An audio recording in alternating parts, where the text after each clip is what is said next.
Je vais te présenter plusieurs tips sur la finance décentralisée et c'est plein de petits trucs que j'aurais aimé savoir plus tôt. Il n'y a pas vraiment un ordre particulier, mais je suis sûr que même si tu es un utilisateur avancé, tu vas trouver ton compte dans cette vidéo. Et juste avant de commencer le sujet de la vidéo, j'ai deux informations à te donner. La première, c'est Starknet qui annonce que la snapshot pour le jeton Stark a été prise. Dans ce tweet, on a effectivement l'information qu'il y aura des tokens Stark qui seront distribués à des utilisateurs et à des contributeurs, et que c'est quelque chose qui se fera de façon rétroactive. Mais l'information qui nous intéresse, elle est juste ici, et elle indique tout simplement que la snapshot est déjà passée, et donc que plus aucune action qui sera réalisée maintenant ou dans le futur aura un impact sur les critères d'éligibilité. La seule information qu'on peut en tirer aujourd'hui, c'est tout simplement que la snapshot a été prise, mais on n'a encore pas de détails concernant les critères qui ont été retenus. Cette annonce-là, elle fait suite à des screenshots qui ont leaké. Voilà, tu peux les voir juste ici à l'écran, et Starknet a effectivement confirmé qu'il s'agit d'une version de test qui a été déployée sur leur serveur et qui ne représente pas les critères finaux. Pour le coup, ici, on a beaucoup de choses, mais l'information principale et celle qu'on attend le plus, ce sont les critères pour les utilisateurs. Et ici, juste à droite dans la description, on pouvait donc lire copy TBC, TBC du coup pour to be confirmed, qui veut tout simplement dire que les critères n'ont pas encore été confirmés. Il faudra donc encore une fois s'armer de patience avant d'avoir plus d'informations sur ce sujet. De mon côté, j'attends évidemment de voir les critères officiels qui seront retenus avant de me prononcer sur ce qu'on a pu voir sur des pages de test. Et concernant la deuxième information que je veux te partager, c'est que je lance ma newsletter, et celle-ci a pour objectif de t'envoyer un mail par semaine qui fait le récap de tout ce qui s'est passé au niveau des airdrops, de la DeFi et des play degen, et tout ça directement dans un seul mail. Le tout premier mail sera envoyé ce samedi à 18h, donc si tu veux le recevoir, il suffit de rentrer ton mail dans le premier lien directement en description. Et si tu arrives un petit peu après ça, c'est pas grave, il y aura d'autres mails. Tout ceci étant dit, on peut attaquer la vidéo. Le premier tips, c'est d'utiliser un agrégateur quand c'est possible. Alors là, déjà, c'est possible que tu me demandes, mais Maj, c'est quoi un agrégateur? Donc je vais t'expliquer très rapidement à quoi ça correspond. Tu as très probablement déjà vu les pubs à la télé pour Kayak. C'est le site de réservation qui va venir comparer des dizaines, voire des centaines d'offres entre elles, et qui va venir t'afficher la meilleure offre pour les vacances ou le voyage que tu veux faire. Bien Kayak, c'est un agrégateur, mais un agrégateur pour partir en vacances. Nous, on est dans la crypto, du coup, ce qui va nous intéresser, ça va être les agrégateurs au niveau des DEX et au niveau des bridges. Et juste ici, on a un exemple parfait avec soit LamaSwap, soit Odos. D'ailleurs, je pense qu'on va commencer avec Odos. Comme tu peux le voir juste ici, si on essaye de swapper un Ethereum pour du DAI sur la blockchain Arbitrum, il va nous proposer de faire ce chemin-là. Il vient à l'instant de se mettre à jour parce que le chemin est dynamique. Ça veut dire que là, à l'instant T, si tu veux faire ta transaction,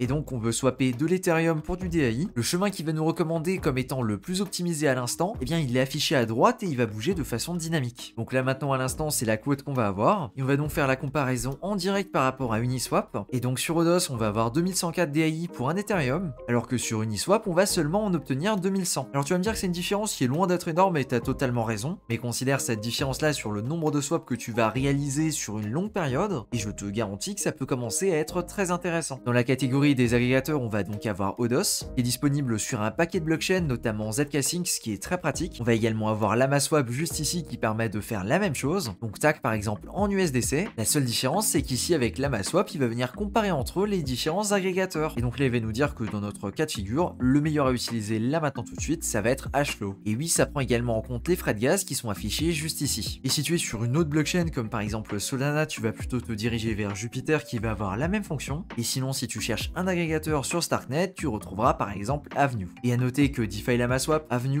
ou encore Odos n'ont pas de token et que Jupiter, bien que la première snapshot soit passée, eh bien il reste encore 3 rounds pour distribuer des tokens. Eh bien il y a de quoi faire et surtout de quoi attirer sur ces agrégateurs. On peut également retrouver l'équivalent avec des agrégateurs pour les bridges. Donc ici, disons qu'on veut partir d'Arbitrum avec de l'Ethereum et qu'on veut déplacer nos fonds vers la blockchain Optimism pour recevoir de l'Ethereum. Et bien ici, le bridge qui va nous être conseillé, ça va être Ifen. On a juste à connecter notre wallet et à passer la transaction et on reçoit nos fonds de l'autre côté. C'est particulièrement pratique comme application, notamment quand tu ne sais pas forcément comment aller d'une blockchain à une autre. Alors tout n'est pas possible, par exemple si je veux récupérer en wrap BTC, je pense pas qu'il va me proposer quelque chose, et bien autant pour moi il me propose de le faire, mais en tout cas pour certaines paires, ça risque juste de ne pas être possible. Dans le même genre, on va voir Bungie qui a exactement la même fonction. Je veux bridger 1000 USDC à partir d'Ethereum vers Polygon, et là le bridge qui m'est recommandé c'est Ecross. C'est pareil, en fait il va calculer, il va te dire voilà tous les chemins possibles que tu peux utiliser, et moi je considère que le chemin le plus rentable ça va être celui-ci via Ecross. Bon, comme tu peux le voir en ce moment, c'est peut-être pas le meilleur moment pour faire des transactions sur la blockchain, tout simplement parce que le Gwei est à environ 100. A noter également ici que ni Bungie ni Jumper possèdent de tokens, et également que Socket, la tech derrière Bungie, n'a pas encore de token, ce qui est tout pareil pour Lifi, qui est la technologie qui permet à Jumper de tourner. Encore une fois, tu fais ce que tu veux de cette information. À l'instant, je parlais des frais de gaz, et juste ici, tu peux voir qu'ils sont plutôt élevés, et c'est pas rare d'essayer de passer des transactions, de les valider, pour se rendre compte trop tard que le Gwei était super élevé, et donc on a payé une fortune pour faire un truc très basique. Pour résoudre ce petit souci, il y a une extension Chrome qui existe qui s'appelle Ethereum Gas Price. D'ailleurs, il y en a plusieurs, mais personnellement, c'est celle-là que j'utilise. Et en fait, c'est très simple. En haut à droite, dans tes extensions, ça va te mettre un petit compteur et ça va t'afficher quasiment en temps réel les frais de gaz sur la blockchain Ethereum. Ce qui va donc avoir une influence sur les frais de toutes les layers 2. C'est particulièrement pratique parce que quand tu es en train de faire autre chose, tu peux regarder d'un coup d'œil les frais de gaz et donc te dire que là, c'est peut-être le moment d'aller faire tes transactions. C'est très pratique, je le recommande fortement. Le prochain type, c'est beaucoup plus connu. Il s'agit de checker son wallet sur des banques. Comme tu le sais peut-être, c'est très facile de se perdre, de s'éparpiller et de pas savoir là où on a mis son argent. Grâce à des banques, il suffit de coller ton adresse dans la barre de recherche et tu peux avoir une petite idée de ce qui se passe sur ton wallet.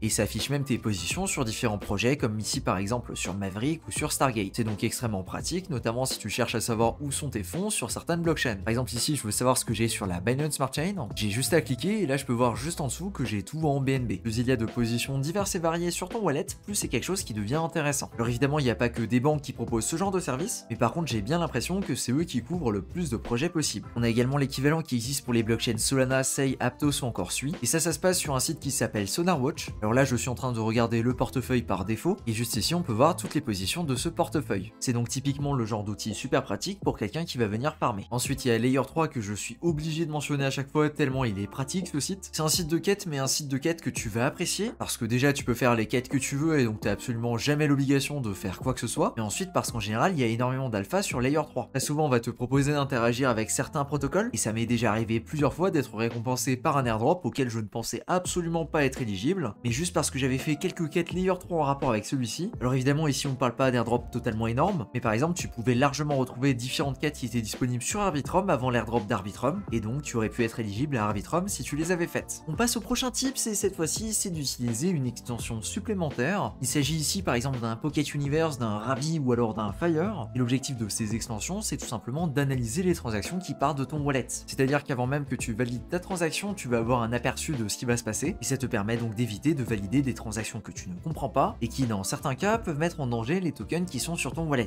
Que ce soit Pocket Universe ou Fire, ça s'utilise très facilement avec un MetaMask. Pour le coup Fire, je vais pas trop en parler parce que j'ai pas encore eu l'occasion de tester, mais j'ai eu de très bons retours dessus, et personnellement de mon côté c'est Pocket Universe que j'utilise. Le seul défaut c'est que c'est pas disponible sur toutes les blockchains, mais sinon ça fait très bien son taf. Et si tu débarques aujourd'hui et que t'as pas encore l'habitude d'utiliser un MetaMask par exemple, je pense que le meilleur choix aujourd'hui c'est de commencer avec un Rabi. Rabi du coup qui va avoir ces fonctionnalités là directement intégrées dans le wallet, et donc comme tu peux le voir ici, à la moindre transaction que tu vas faire passer par Rabi, eh bien tu as directement toutes les informations pertinentes qui sont écrites en clair, ainsi que l'adresse vers laquelle tu vas envoyer, si tu as déjà interagi avec cette adresse, etc. C'est vraiment très pratique et surtout c'est très bien fait. En outils supplémentaires mais surtout en ressources, j'ai trouvé ce Notion. Alors panique pas parce que tu commences à voir du japonais juste ici. Ce qui va plutôt nous intéresser, ça va être ces trois onglets là. On va commencer par le premier qui s'appelle Crypto Tools, et c'est une liste complète d'outils que tu peux utiliser pour différentes fonctionnalités. Que ce soit des sites de quête qui sont un petit peu équivalents de Layer 3, des outils pour suivre les IDO ou encore les VC, des dashboards qui récapitulent les airdrops, ou encore plein d'autres outils et plein d'autres sites qui sont très pratiques. On va ensuite avoir l'onglet juste en dessous qui s'appelle CryptoTask, et celui-ci également il y a pas mal de ressources et pas mal d'idées, même si j'ai l'impression que pour certaines c'est vraiment pas à jour. Et si on descend juste un cran en dessous, on a Airdrop Influencers, et ça c'est une liste très pertinente de comptes Twitter qui référencent de nombreux airdrops. On peut notamment retrouver Olympio ou encore Airdrop Official, et il y a également des comptes qui sont spécialisés dans les airdrops pour Cosmos pour les personnes que ça intéresse. Je veux également parler d'un site qui s'appelle Chennai, et je remercie beaucoup Rari qui me l'a présenté. C'est un site qui est super pratique sur lequel il y a une quantité folle d'informations, à peu près tout ce que tu veux trouver, tu peux le trouver dessus. Que ce soit différentes stats sur les Layer 2 que tu peux retrouver juste ici sur la page principale, et avec un petit peu plus de détails si tu les sélectionnes juste ici dans la barre à gauche. Par exemple ici pour Optimism, on peut voir qu'Optimism a environ 90 000 utilisateurs actifs aujourd'hui. Et ici par exemple si on va à droite sur Airdrop, il va nous recommander des projets qui n'ont pas encore de token. Et on peut également retrouver les mêmes informations pour Starknet par exemple, avec du coup juste ici les différents projets qui sont disponibles sur la blockchain, par exemple pour la GameFi. Ça peut donc être très utile si tu cherches quelque chose de particulier. Juste en dessous on va retrouver la catégorie Tools avec notamment le Mini Bridge, qui du coup est tout simplement un bridge qui fonctionne très bien et qui coûte vraiment très peu cher. Il me semble d'ailleurs que c'est le bridge que j'ai utilisé pour faire la quête linéale où il fallait bridger parce que c'était le moins cher. On a juste ici un tracker qui permet de suivre l'activité sur le Gitcoin Passport. Il suffit du coup juste de rajouter une adresse pour voir les différentes stats qui lui sont associées. Ici on a un outil extrêmement pratique qui nous permet de checker les frais de transfert à partir d'un échange. Disons que je veux retirer de l'Ethereum, que je veux le retirer vers Ethereum.